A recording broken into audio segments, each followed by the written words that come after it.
You don't have to. If you stand up, it will show on the live stream, so it's fine. Angle the camera differently. Yeah. You can angle the camera differently if you want. What we can do. Where's the camera? It's here. It's right there. So what we could also do is move it about. Yeah, you can either choose to sit there, or if you want, you can stand over there and just turn the laptop round, and it'll show you just fine. So. Oh, yep, you're live. You're live. Hello, people. Hello, Mum. Mum, I'm here. Just get into the just practice speaking as you normally would, and as you're comfortable. We really don't want to force you to shout at all. Like, Yeah. Collapse. Kyle, you're going to tweet. Line You up only as well. need to. I don't have access to it on my phone. I've got it. I'll tweet it. Thank you. So I have yeah. a piece of paper, but I can't find it now. Oh no, not the paper. It's fine. It's fine. No, Have you found the link? No, not yet, but I will momentarily. my lived experiences. It's the same link. It's probably the same. So if I am standing up, I have a problem. Yeah, but like I said, if you want, you can stand over here and we can turn the laptop to face you as you're standing. I'll sit down, yeah. Are you sure? And who do you want out of us to speak? That's what I was going to ask you. Like, Chris has no preference, so. So if I just, at the start, before I get into my own experiences, just explain the statistics broadly. If these statistics do kind of back up what you're saying, really, the Hey, Louise. Right. got it. That's right. Still gets up. So. That's fine. Okay. Hey. To answer what you were saying. Yep, just send it on. Statistics are fine. Could you send it on? My suggestion would be to see if you can kind of work it into what you're saying, so that people can see the point straight away. Yep. I mean, it's completely up to you. It's your speech, whatever you're comfortable with. I'm sure you'll make the point either way. Okay. But my suggestion would be kind of work it in with what you're trying to say. If that makes sense. Yeah, fine. Okay. And do you want me to wrap it on for quarter of an hour? Yeah, 10 minutes to 15 minutes. Okay. You know, I won't press it. Either of you, you can take your time, but 10 to 15 minutes each would be great. And then, I'll send you a link, Carl. Hopefully that's the one that will work. Yeah. Actual Facebook to you. So if you just want to see what you bring up on your Facebook phone To me? and see if it will screen your phone. Alright, cool. I will look now. It is on the web, so I just don't know where on the web it is. Wow, that's reassuring to this. It's on the web, but we don't know where it is. It could be anywhere. Oh, that's great. I love it.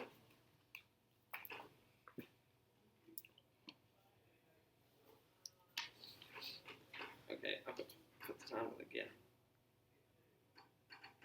There's a 30-second delay, so whatever we've said 30 seconds ago is what you'll hear now.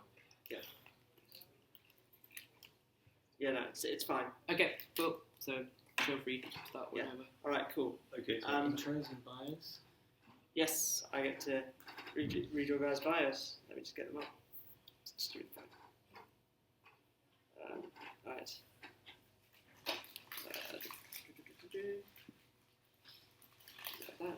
Right. This. Okay. Right. Yeah. Right. Okay. Cool. I'm gonna be really cheeky. I'm gonna steal the camera from you for like 2-3 minutes. Because I don't want to like stand in front of you and sit in front of you rather and be really rude. But I've cut you out. I feel so bad. Okay, hello everybody. Welcome to the Disabled Students Network. Now you see it, speech and language lunchtime event. What this is kind of a speaking, laid-back discussion on speech and language. We have two wonderful speakers who I've cut out one.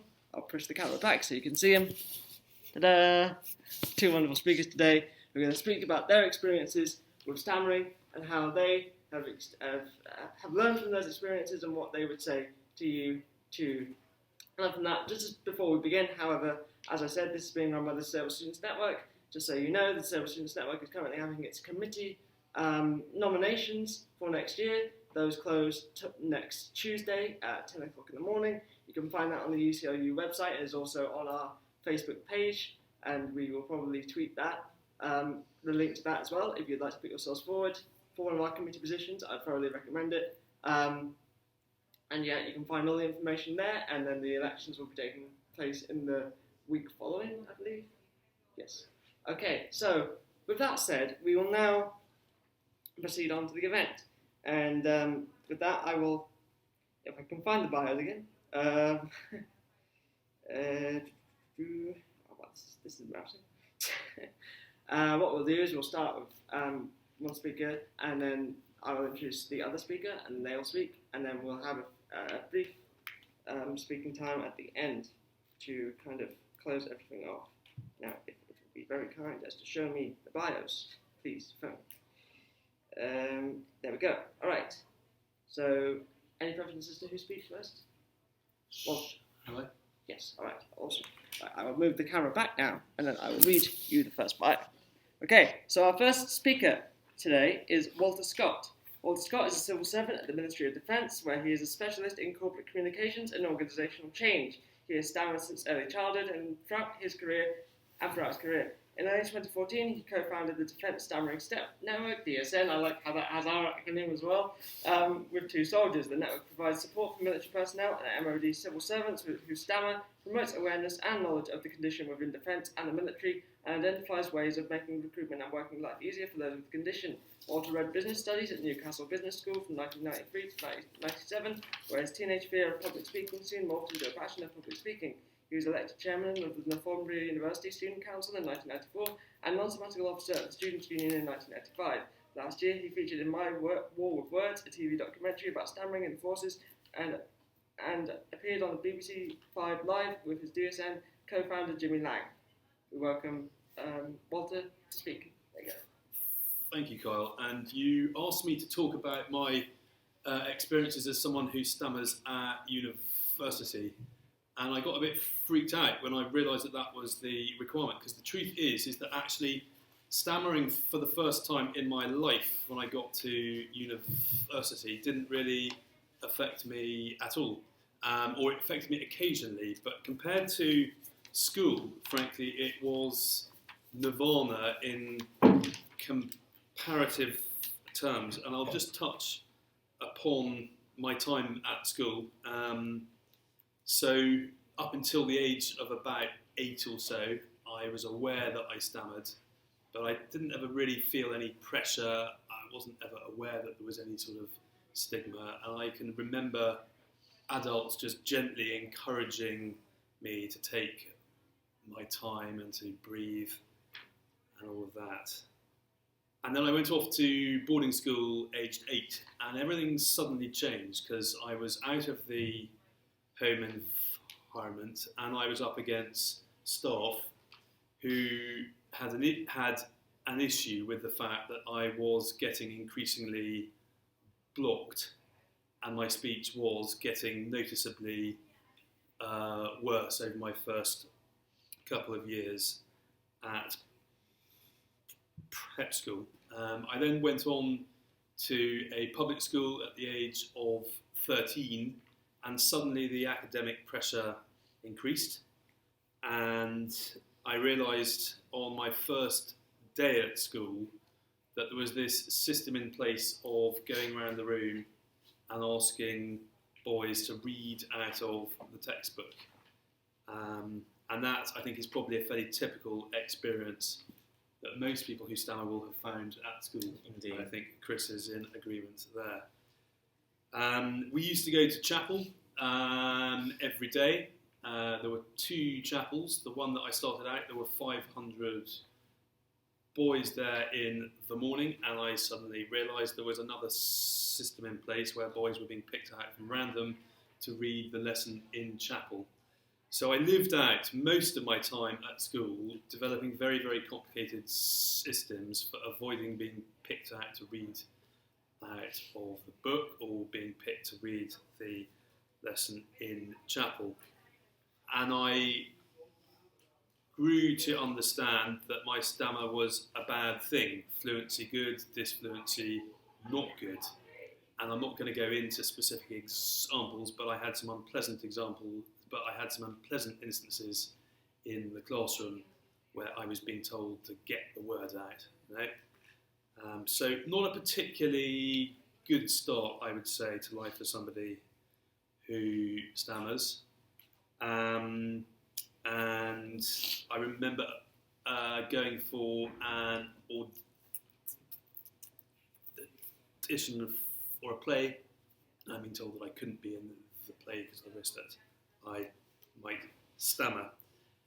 I then went on, as Kyle said, to Northumbria University in 1993. I'd done some teaching in a school in India on my gap year, and I suddenly found, remarkably, there that I could speak in front of groups of people perfectly fluently.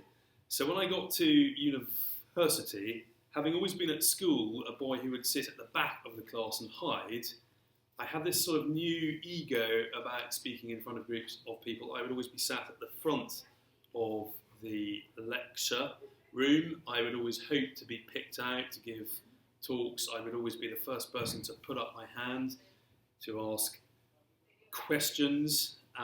In the first fortnight, we were asked on our course to put forward a representative to join the student council. I put myself forward. I gave a speech as to why I should be the course representative and was elected. About 6 months into that, the vacancy for chair of the student council came up. I competed against 2 other candidates for that job. I had to go around 4 different campuses and give kind of speeches in hustings. Absolutely passionate, loved that process more than anything else, could take heckling questions and answers, and was completely fluent throughout.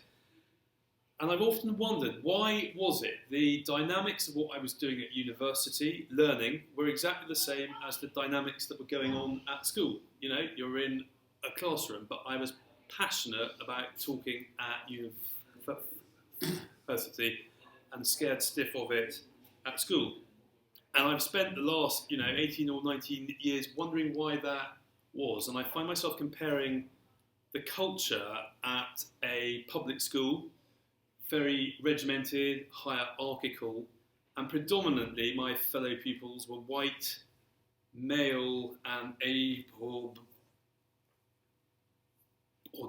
And if anybody did have any hidden conditions like dyslexia or stammering or mild autism, then there was never anything really made out of that, and that was kind of kept to one side. So there was every incentive to appear fluent and a lot of pressure to appear fluent. When I arrived at university, and just looking around the quad out there today, you see a diversity of people, different ethnic minorities, different ages, people with disabilities. So the whole culture at university I found very much more open and accepting, and that somehow subliminally made me feel I had permission to stammer. And ironically, when you feel that you've got that license to stammer, actually you're very much more fluent. And if I'm going to try and get academic about this, and I'm not academic, I touch upon Gestalt psychology, and I don't understand a lot about it. But it's this idea that you can focus on different parts of something and you can study them closely and try and correct them. But when you consider the whole of something, often those different parts take on a completely different significance. Speech therapy, and the speech therapy that I've done over the years, has tended to focus on me as somebody who stammers, and what can I do to modify my speech to appear fluent. What it doesn't tend to do is to look at the different situations in which you're speaking, the different institutions, the people you're talking to, the protocols, the rules and regulations, the sort of in-house vocabulary. And so for me, really good speech therapy thinks about the sort of Gestalt implications and will look at the whole of what is happening, which is why the Stammerers Through University campaign that Claire Norman has started up is a really clever thing because it's trying to raise awareness, particularly among the staff, so that as an incoming student, you hopefully will increasingly have confidence that the staff know that you are somebody who hammers. Now, I said I found university extremely easy, but I'm going to pick out 3 instances of moments that stick in my mind as really challenging. The first was, I remember, it was probably a kind of Tuesday morning, and I'd been out on the piss on Monday evening, and I wasn't really prepared for coming into a seminar and suddenly remembering that we were expected to present different papers on organisational theory or something like that, and suddenly I was asked to stand up and present this paper, and I was completely relaxed, but I hadn't planned out what I was going to say, and suddenly a freak occurrence at university in front of a small group, I was getting totally and utterly jammed up and stuck, normally being the most confident public speaker, and that was really irritating. And what I learned from that is, as somebody who stammers, you have got to really, really prepare for public speaking situations and to have an understanding about who you're going to be talking to and to be the master of your subject. The second one was not long after I'd been elected as chairman of the student council. They were having a debate on BBC Radio Newcastle about the trades unions, and they wanted somebody to represent Northumbria University Student Union, and as the sort of chairman, I thought I was an obvious person to come forward. I didn't really know very much about the trades unions, but I thought I could talk about the significance of the students' union, and suddenly got into the studio at sort of 7 a.m, realised that there was an MP there and a couple of councillors and the president of the Newcastle University Students' Union, and I probably hadn't slept very much because I was kind of trying to preempt the night before what the questions might be, and the debate was a disaster. I tried to chip in probably 3 or 4 times, and every time I was trying to be a fluent person because everyone else was, of course, massively fluent. And then I can remember somebody playing back the debate to me afterwards and just hearing my blocks in that, and that was a mortifying experience. And just when I got back onto the campus, wondering who had heard me stammering and who hadn't, and that was quite a heavy thing to carry off.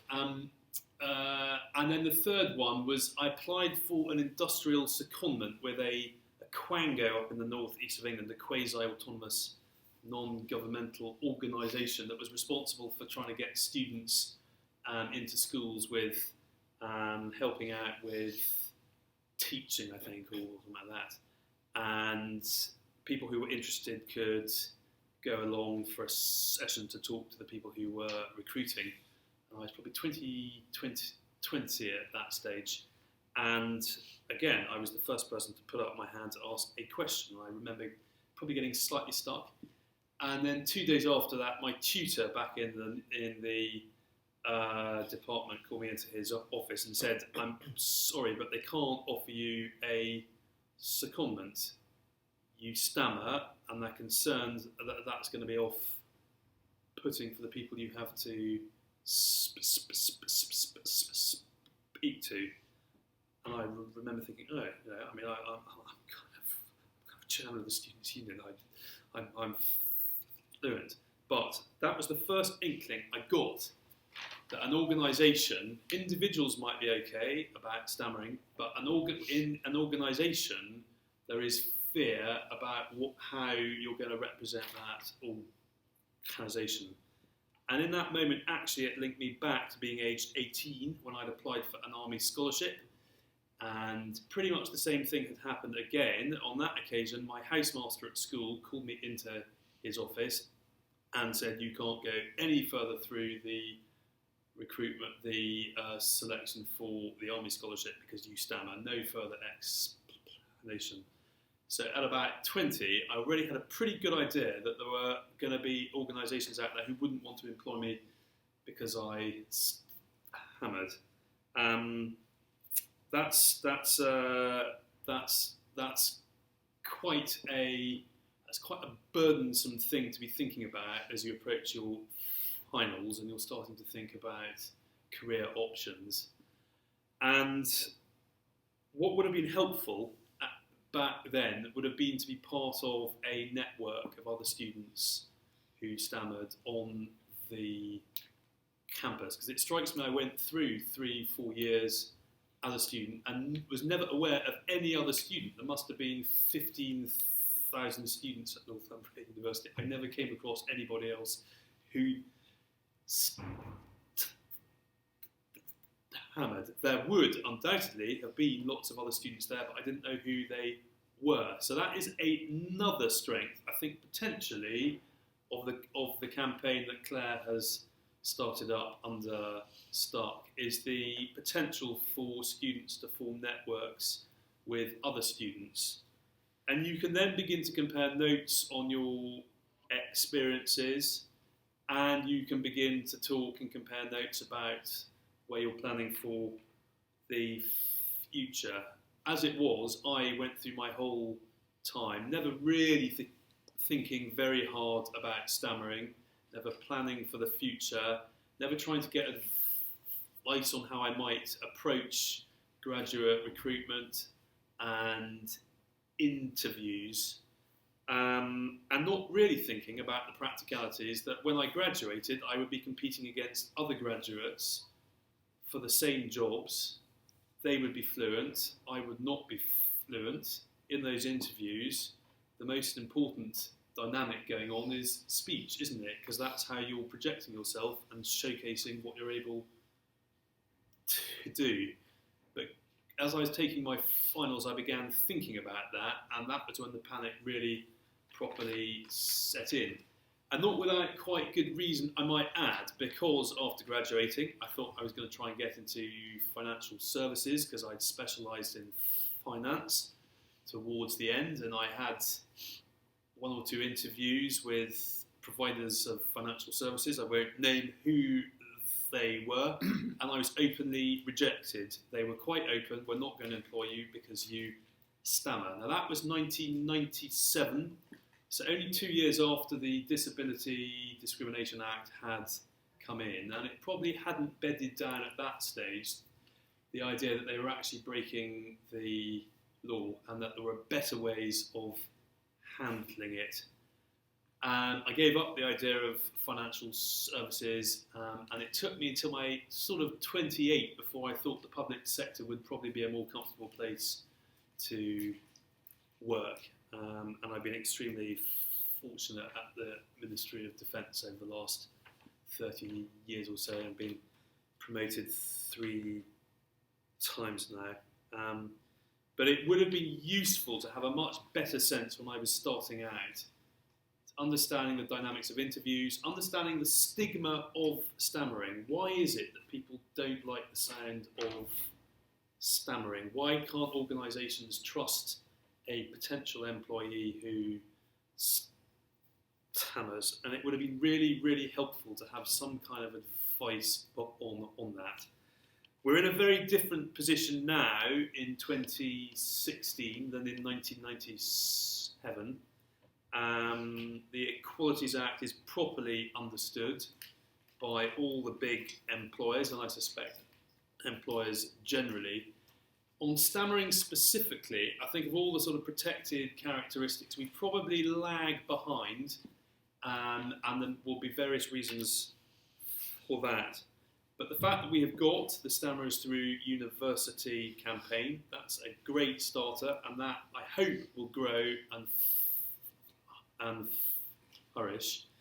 But we've now got, under the British Stammering Association, the Employers Stammering Network, and they've got now 14 or 15 big employers, including, I'm proud to say, the whole civil service, and it's at a pretty fledgling state, early days at the moment, but there are 15 employers out there who have paid, £1,500 £2,000 annual subscription to join, and that's a starter, and that shows that big employers are willing to understand stammering and to engage as a topic. And in the civil service, the exciting thing is the fast stream recruitment team are particularly interested in stammering. They had 2 applicants for the latest round, both Oxbridge graduates, both stammer, and they put in some really specific adjustments in the very, very stringent recruitment process to make it much easier for people who stammer to be able to compete. And I will also plug my own organisation that I've started up with 2 soldiers in the Ministry of Defence, the Defence Stammering Network. We've got about 60 members now, mainly members of the armed forces, but some civil servants too. And we've recently had approaches from people who are interested in a career in the armed forces, but with a bit of trepidation because they don't quite know how they're going to be treated as people who stammer, particularly when they're undergoing initial recruitment.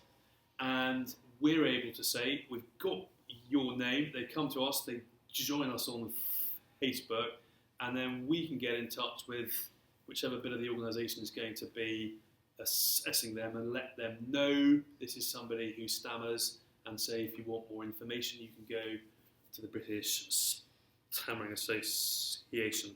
So I think we're in a really good place today in 2016. The fact we've got digital media, social media channels means we can network and get to know each other to a much greater extent. And I'm excited about the future, but we're still only scratching the surface, and there is a lot of stigma out there towards the condition. But that makes me, and I suspect other people in the room today, doubly determined to keep up the effort of changing attitudes and getting people to understand this is not about nervousness or anxiety. At its core, it's about neurological structure and the wiring, and everything else that happens just wraps itself around that. On that note, I will say thank you and hand over to Kyle. Thank you very much, Walter. With that, I believe we'll move straight on to Chris. Are you ready? Yeah, excellent. Right. So now our second speaker is Chris Douce. Is that your last name? Douce. Douce. Okay, my apologies. Chris Douce. Chris Douce works as a computing lecturer at the Open University and has a PhD from UMIST, now the University of Manchester, and tutors on computing and accessible education modules. Chris spent what could be described as an inordinate amount of time at universities. Well, that sounds luxurious. He began his university career by studying computer science at the University of Salford, and then accidentally discovered an EU-funded master's degree at the University of Essex, where he studied psychology, linguistics, and computing. Thanks to this programme, he was able to continue his studies and carry out computing research in Manchester. He currently lives in southeast London. His interests include writing, motorcycling, and he regularly performs stand-up comedy on London's open mic circuit, whilst balancing the needs of his day job. Welcome, Chris. Thank you very much, and thank you for your earlier outline of your university background. My background, or actually my path through university, it has a bit of a different feel to it, perhaps, because the hardest time in my whole life, it was as a teenager. I could hardly say a word, so those are simple challenges of ordering cigarettes in a garage, like getting a pint of beer in the pub, getting a train ticket to head off to the middle of London. They all became these utterly profound challenges, and I hadn't any thought about what was in store for me at university. So I packed my car. There was a buddy who did also head up with me. I packed the car and drove up to Salford University, and I did find myself in this whole other world of people who could all speak and who were all kind of making friends. And a early memory is being in halls of residence in somebody's party and being unable to say a word. So I would say being as a a undergraduate and to university, I did struggle. I struggled to make friends. I struggled to actually participate in those clubs, but by all means do join those clubs because those clubs are incredibly important. But also there were some good things too. There were some great friends that I met, but also some strange situations. I'll just share two of those situations. And the first one, it was a mathematics tutor who said to me, "Have you ever thought of Jesus? And do you want to come to my church? Because in my church there are some miracles." Now, to be fair, I had tried to pray in my past, but obviously Jesus or like the Lord or whatever, he wasn't paying attention, and kind of ever since that, I have been an atheist. He just isn't interested, and how come he's giving me this trial? So I thought actually that was a bit strange of him to say that. And there was this other guy, he was a human-computer interaction tutor, and he was trying to be encouraging, and he said, "And my partner, she works in speech and language therapy, perhaps do you want to have a chat with her?" But actually, seeking help and advice is incredibly dependent upon acceptance and personal understanding of exactly where you are in terms of coming to terms with how you speak, because that has taken me a huge amount of time. Because in speech and language therapy, there is a iceberg, they call it. At the tip, there is the visible behaviours, and underneath, there's a huge amount of invisible structures that's there. Your whole psychology, or at least in my psychology, it is kind of is profoundly affected by how I speak and the situations that I have found myself in. Also, my choice of subject, computer science, and I had this silly belief that taking computing, it would help me to end up in a job where I wouldn't have to speak with too many people. The irony is that in computing you have to speak to people all the time because software is invisible, so I haven't really thought that one through very well. But that did take me on an interesting career, and in some senses I have my speech to actually thank for ending up in an exciting and a dynamic subject. So I ended my first degree, and then I thought, the concept of an interview was utterly terrifying. And I thought, I don't want to go to interviews. I hate the concept of getting a good job. So I ended up at another university. I found a EU-funded master's degree, and I went there, and I had a much better time. I do remember having a coping mechanism. I would perhaps have too many drinks where I shouldn't have done, but I came out was mostly unscathed. But there was some interesting situations. There, the tutors, they did put in place a reasonable adjustment for me, because the master's dissertation, it was orally examined. And they said, actually, we can just forego that. And I think that did help me out, because my writing and my understanding of my master's dissertation, it quite frankly wasn't as good as it should have been. So that reasonable adjustment was actually a positive thing. And then things kind of continued, and I have accidentally become a lecturer, where of course the most important thing that you have to do there is to speak and is to communicate. And you mentioned those instances in the job interviews. I have had some similar experiences as well of how come you have even decided to come here today to this job interview? Well, because I'm a human being and I'm a computer scientist, and I can actually do the kind of job that you asking me to do. But in that job, you would have had to speak on the telephone, and the telephone is an instrument of tyranny and torture for people who have a stammer, especially the mobile telephone, because I have forgotten the amount of times I have chatted, perhaps not so much these days, two people on the phone, and you would chat away, and then the other person would say, Chris, you're breaking up. Actually, I do know I'm breaking up. I've been breaking up for 30 years. There isn't anything wrong with the signal, okay. And then that's kind of, you have to explain. But you kind of do get used to it, and you kind of have to accept those moments as being quite humorous, if not mildly irritating. And in some senses, and having a stammer kind of offers you, I'll try to explain exactly what it's like in my case. It's a bit like having a mini epileptic fit at the moment that you try to speak. It's really quick, and it's really fleeting, and it happens all of the time. But there isn't so much of a pattern, and also your speech, it comes and goes. Some days you can kind of wake up in the morning and think, "Hey, this is going to be a good day," and other days your whole speech can collapse on you like unexpectedly, like in a shop and somewhere else.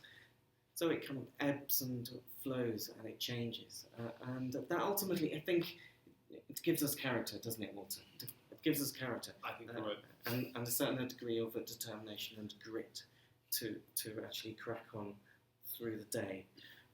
And sometimes you've just got to accept it, and other times you just have to explain. And also, would like to say, it offers at least I hope to, for me personally, a degree of empathy in terms of perhaps there's other issues in all of the other people who you meet that are under the surface as well, because you are kind of trying to struggle with something that's kind of intangible, weird, and kind of unusual. So I think I'll end there. Yeah. And Sure. we can have a chat. Excellent. All right, excellent. Thank you. Thank you, Chris. Okay, so now what we'll do is conclude in the last 5-10 minutes. To really, if there are any questions on the floor, you can now ask them now. If not, what we can also do is just really open the floor to discussion on what's just been said. Because really, there's quite a lot that's been said. So are there any questions? Yes. Yeah, I'm really picking up on the theme you worked towards, and which you then brought the portcullis down. Promoting the idea that stammerers have certain advantages which fluent people don't bother to develop. One is they tend to be acute observers. They're not tempted to be the life and soul of the party. They will study what is being said around them and summarise it. Promoting that, particularly in the world of science, where now you do have, through emails and so on, an alternative means of communication, or a third means of communication from voice, writing, you now have texting, a machine, and so on, where fluency is not a requirement. You can think your thoughts through without ever even speaking. Also, one bizarre thing I read was that GCH, this was a year or three ago, GCHQ, Cheltenham has recruited 150 dyslexics because their mentality gives insights into coding and choices of communication. Now, I'm not suggesting you should all become code breakers for a man. The code breakers march from Gower Street to Westminster and so on. But have you, either of you, thought of positively promoting the observational powers and inclinations of stammerers? I haven't, thank you. And I think you are like spot on in saying that this is something, well in parties that they're like always filled with these fluent people who are jibber jabbering away, and you kind of do hear all these different conversations, and you see things, these like arguments happening and so on. But you have actually reminded me of this other skill that I have, and perhaps you might have that as well. and that is a really awesome vocabulary, and that is because I'm always changing words imperceptibly, perhaps to the listener. So I'll begin to speak like sub-vocally and think, that's not going to work, I'm going to say something different. So my vocabulary is actually awesome. It's really quite good, and my also flexibility with the English language in terms of writing is quite good too. So sometimes I would have these emails of people going, no, you don't write it like that. And how can you express something? Kind of, but I shouldn't. I shouldn't judge all these fluent speakers in that way though, because not everyone is the same, are they?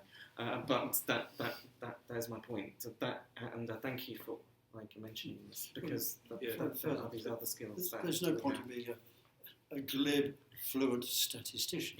You want to get it right, but usually in numbers.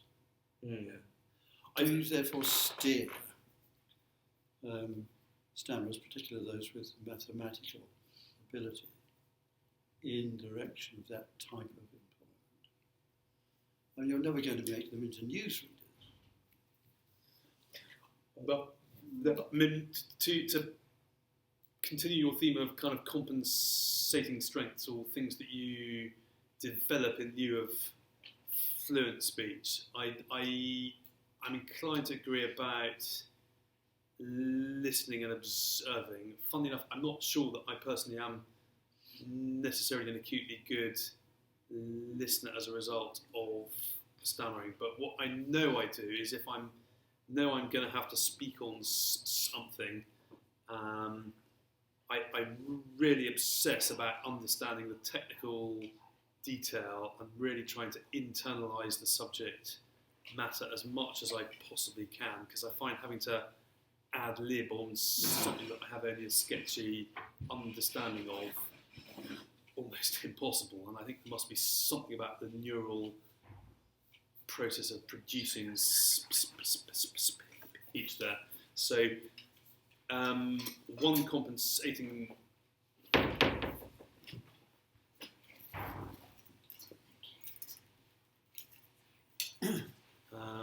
strength I would also offer up is sort of mastery of subject matter and an urge to become a master of that. The other thing is that I suppose because I've had so many bad speaking experiences, I'm concerned about the impact of what I'm talking about. So I think in compensation, I probably think harder about the impact of what I'm saying. I perhaps prepare presentations slightly harder, and also, like you, I love writing, and I spend a lot of time editing the work of people in my team, and I think, how can you possibly write it like that? But I'm obsessed about the impact that it has on people. And how's your work ethic, Walter? Have you got like a strong work ethic?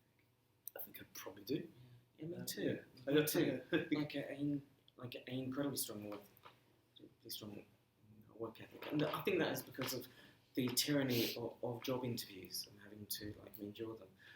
So if I've got a job, I don't want to mess up. I don't want to kind of lose it. I don't want to get fired because I'll have to actually go through all that whole rigmarole again.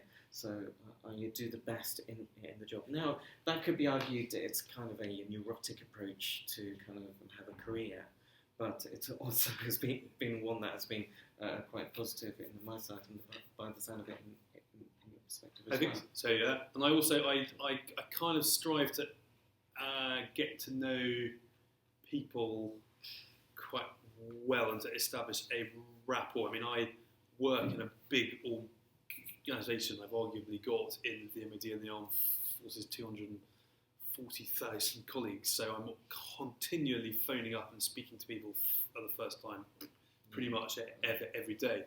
And I like to actually meet people face to face, and I like people to get to know me face to face. So I think I probably invest a bit more time actually on the job, but also in trying to get to know people, because you want to build up trust. If you think people's initial impression of you might be hampered or kind of marred slightly by the fact you haven't got fluent speech, I think you probably invest a bit more time trying to build up a good rapport. Okay, excellent. Well, with that, I'm afraid we're going to have to bring this to a close because we do have a class literally standing right outside trying to come in. But with that, I'd like to say thank you to our speakers, Chris and Walter, for what they've said today. And thank you for everyone who's come along, and thank you for everyone who's watched. What I think we've really learned is that regardless of whatever you have standing in your way, you will always have your own strengths and weaknesses, and you will always be able to draw upon your strengths to master your weaknesses and therefore make a positive contribution. So again, thank you to everyone who's come along, thank you to our speakers, and we hope you've enjoyed. Thank you very much. Thank you. Thank you, guys. Right, where do we stop this?